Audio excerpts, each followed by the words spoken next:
माता तेरे भक्त जनों पर भीड़ पड़ी है भारी, दानों दल पर टूट पड़ो माँ करके सिंह सवारी। 100 सिंहों से बलशाली माँ अष्ट भुजाओं वाली, दुखियों के दुख को निवारती।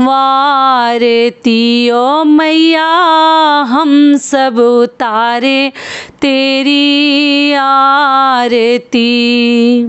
नमस्कार दोस्तों, मैं हूं ममता तिवारी और आप सभी का स्वागत करती हूं मेरे चैनल ममताज वे में।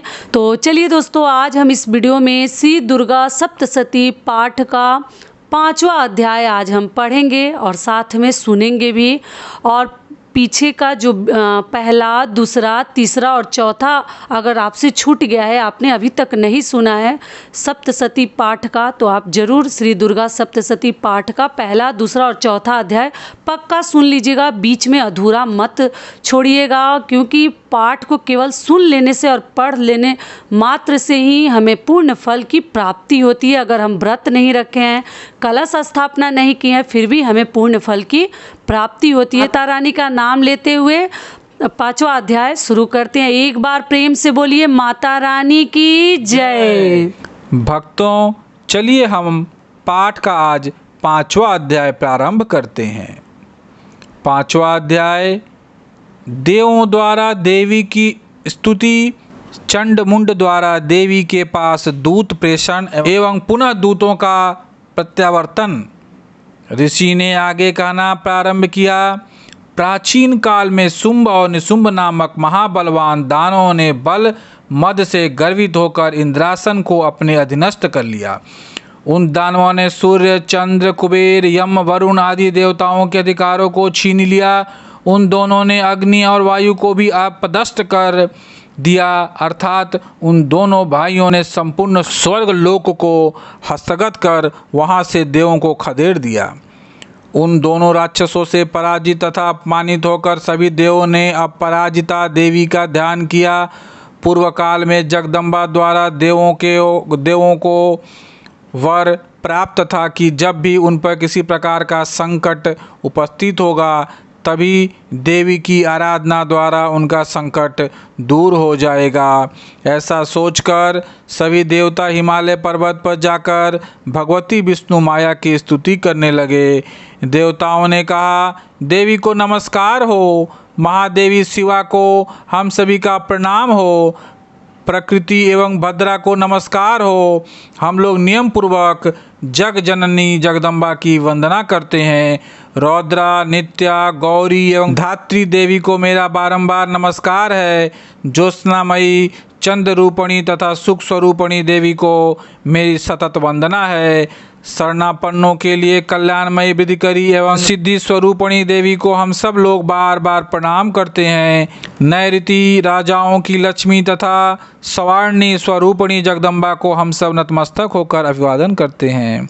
दुर्गा, संकटहारिणी, सर्वसारभूता, सर्वकारिणी ख्याति कृष्णा और धूम्रा देवी को मेरा सदैव नमस्कार है। अत्यंत सौम्या एवं अत्यंत रौद्रा देवी को हम सब 100 बार नमस्कार करते हैं। जगत की आधार रूपणी देवी को मेरा बारंबार नमस्कार है।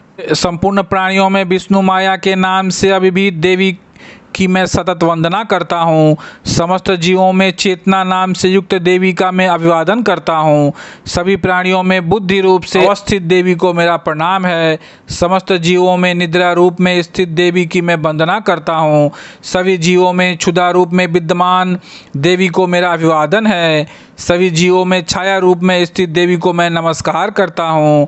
जो सभी प्राणियों में शक्ति, तृष्णा एवं शांति रूप से अवस्थित है, उन देवी को मैं बारंबार अभिवादन करता हूँ।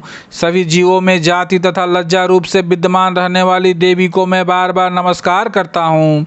सभी जीवधारियों में शांति, श्रद्धा एवं कांति रूप में अवस्थित देवी को मैं नमस्कार करता हूँ।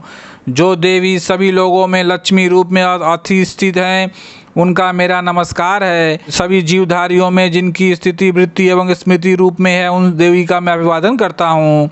सभी जीवधारियों में दया रूप में स्थित देवी को मेरा नमस्कार है। सभी लोगों में तुष्टि रूप से परिव्याप्त रहने वाली देवी को मेरा नमस्कार है। इस सृष्टि में जिसकी स्थिति मात्र एवं भ्रांति रूप में होए है, उन देवी को मेरा प्रणाम है। सभी प्राणियों में व्याप्त इंद्रियों की अधिष्ठात्री देवी को मैं नमस्कार करता हूँ। जिनकी व्याप्ति इस सृष्टि में चैतन्य रूप में है, उन देवी को मेरा नमस्कार है। प्राचीन काल में अपनी इष्ट सिद्धि के लिए देवों ने जिनकी स्तुति की थी तथा चिरकाल तक देवराज इंद्र ने जिनका सेवन किया, वह कल्याणदात्री ईश्वरी हमारा हित एवं मंगल करे तथा मेरे पर आई हुई विपत्तियों का निवारण करे। इस समय दैत्यों के अनाचार से पीड़ित होकर हम सभी देवता जिन परमेश्वरी को प्रणाम करते हैं तथा जो व्यक्तियों द्वारा सदान्वित होकर स्मरण करने के बाद उनके समस्त संकटों का निवारण करती है, वे ही जगदम्बा मेरे कष्टों को ही दूर करे। इसके बाद ऋषि ने कहा, हे राजन, देवताओं द्वारा जिस समय वहाँ स्तुति पाठ हो रहा था, उसी समय पार्वती जी भी ने वहाँ गंगा स्नार्थ पदार्पण किया था। मनोहारी भ्रिकुटी से युक्त उन भगवती पार्वती ने देवताओं से पूछा, आप लोग यहाँ पर किसका स्तुति गान कर रहे हैं? तब उन्हीं के शरीर कोश से निर्गत शिवा देवी ने उत्तर दिया, ये सभी देव युद्ध में शुंभ निशुंभ नामक दैत्यों से अपमानित एवं पराजित होकर मेरी ही स्तुति कर रहे हैं। पार्वती जी के शरीर कोश से ही अंबिका देवी की उत्पत्ति हुई थी, इसलिए वे त्रैलोक्य में कौशिकी नाम से संबोधित की जाती हैं। कौशिकी के उत्पत्ति के बाद पार्वती जी के शरीर का रंग काला पड़ गया, इसीलिए हिमालय पर निवास करने वाली कालिका देवी के नाम से प्रसिद्ध हुई। तदंतर शुंभ निशुंभ के अनुचर चंड मुंड ने आकर परम मुग्धकारिणी रूप वाली अंबिका देवी को देखा। देवी का अवलोकन करने के बाद ही उन्होंने शुंभ दैत्य में से जाकर कहा, महाराज, मैंने हिमालय पर्वत पर एक अति सुंदरी स्त्री को देखा है। उसकी कांति से हिमालय आलोकित हो रहा है। वैसी अदिंद सुंदरी को हम कभी किसी ने नहीं देखा होगा। हे दानवराज, आप पता लगाकर उस स्त्री को ग्रहण कर लीजिए। उस स्त्री के समस्त अंगों की शोभा वर्णनातीत है और अपनी अंग प्रभा से ही वह संपूर्ण दिग दिगंतों को प्रकाशित कर रही है। अभी तक वह हिमालय पर ही विद्यमान है। आप चलकर स्वयं उसे अपनी आंखों से देख सकते हैं। इस समय आपके आवास स्थान में सभी अमूल्य रत्न, हाथी, घोड़े आदि शोभित हो रहे हैं। आपने ही इंद्र से ऐरावत परिजात वृक्ष एवं अश्वों में श्रेष्ठ उच्छस्वा नामक घोड़ा छीन लिया था। इसके अतिरिक्त अंशों से जूता हुआ ब्रह्मा जी का रत्न जटित विमान भी आपके यहाँ रखा हुआ है। आपने कुबेर से महापद नामक निधि भी हरण करके अपने पास रख लिया है। समुद्र ने केसरों से सुगंधित अपना किंजकलनी नामक माला आपके हाथों सहर समर्पित कर दी है, जिसके कमल सदैव हरे भरे बने रहते हैं। वरुण देव का सोना बरसाने वाला छाता भी आपके घर की शोभा बढ़ा रहा था तथा प्रजापति का उत्तम रथ भी आपके अधिकार में है। हे असुरराज, मृत्यु के उत्क्रांतिया नामक शक्ति ही आपने उपलब्ध कर ली है। वरुण का पास तथा समुद्र गर्भ के अनेक रत्न आपके छोटे भाई निशुंभ के पास हैं। अग्नि ने 2 दिव्य अस्त्र आपको स्वयं अर्पित कर रखे हैं। हे दैत्यराज, इस प्रकार आपने संपूर्ण रत्नों का संग्रह कर रखा है। फिर आप स्त्रियों में रत्न रूपी देवी को ही क्यों कर छोड़ रखा है? अतः इसे भी आप अपनी अनुगामिनी बना लीजिए। ऋषि ने पुनः कहा, चंड मुंड के मुख से ऐसी अनहोनी बात सुनकर शुंभ ने देवी के पास महादानव सुग्रीव को दूत बनाकर भेजा। शुंभ ने उस राक्षस से कहा कि तुम उसे प्रलोभन देकर शीघ्र ही मेरे पास लाने की चेष्टा करो। शुंभ का आदेश मिलते ही वह दानव पर्वत के उस रमणीक भाग में आ गया जहाँ देवी पहले से ही विराजमान थी। जब शुंभ के दूत ने देवी से मधुर वचन में कहा, दूत ने देवी से कहना प्रारंभ किया, हे देवी, इस समय दैत्यराज शुंभ ही इस त्रैलोक्य के एकमात्र अधिपति हैं। उन्हीं का भेजा हुआ मैं एक दूत के रूप में तुम्हारे सम्मुख उपस्थित हुआ हूँ।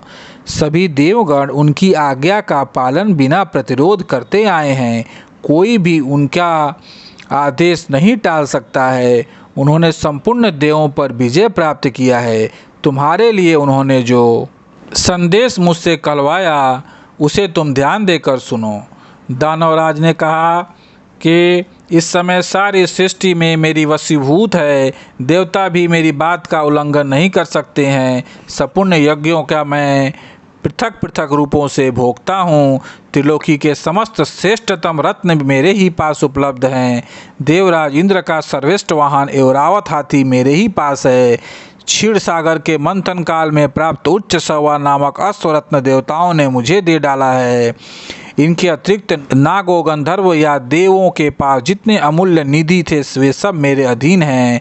हे देवी, हम लोग तुम्हें नारियों में रत्न मानते हैं, अतः तुम हमारे पास चली आओ, क्योंकि उन दुर्लभ वस्तुओं का उपभोग करने वाला एकमात्र मैं ही हूँ। हे चंचलाक्षी, तुम मेरे या मेरे महाबलवान भाई निशुंभ के पास रहकर सुर दुर्लभ सुखों का उपभोग करो, क्योंकि तुम रत्न स्वरूपा हो।